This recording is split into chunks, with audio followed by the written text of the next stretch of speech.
তাহলে সেই কাজটায় বন্ধন স্বেচ্ছাসেবী ফাউন্ডেশন করে যাচ্ছে। এখান থেকে শিক্ষা নিয়ে আজকে শুধু বন্ধন গুলমুন্ডা থেকে শুরু করে পুরো নীলফামারী জেলা থেকে শুরু করে সারা বাংলাদেশে এর কাজকে এগিয়ে নেওয়ার জন্য আপনাদের সবাইকে আমাদের পাশে থাকার আহ্বান জানাচ্ছি।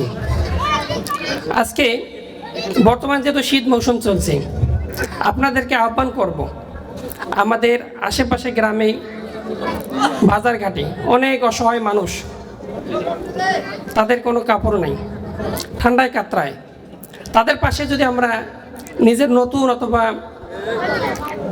নিজের সামর্থ্যের আলোকে কারো কাছ থেকে টাকা সংগ্রহ করে যদি তাদের পাশে দাঁড়াই, তাহলে এটা একটি মানবতার বন্ধু হিসাবে আপনারা পরিগণিত হবেন।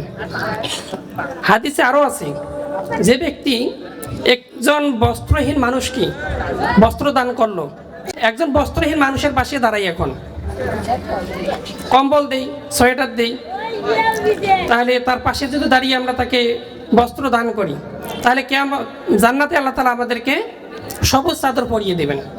এর সাথে সৌভাগ্য আছে? নাই। এই জন্য আসুন, মানুষ মানুষের জন্য, এই কথাকে সামনে রেখে আমরা যেন মানুষের পাশে থাকতে পারি।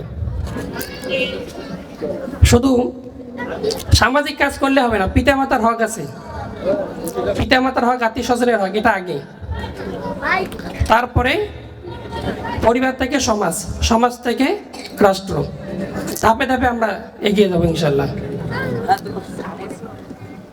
এই আশাবাদ ব্যক্ত রেখে বন্ধন স্বেচ্ছায় রক্তদান সংগঠনের সামনের পথগুলো যেন সহজ হয়, এই আশাবাদ ব্যক্ত রেখে আমি আমার সংক্ষিপ্ত কথা শেষ করছি। আসসালামু আলাইকুম।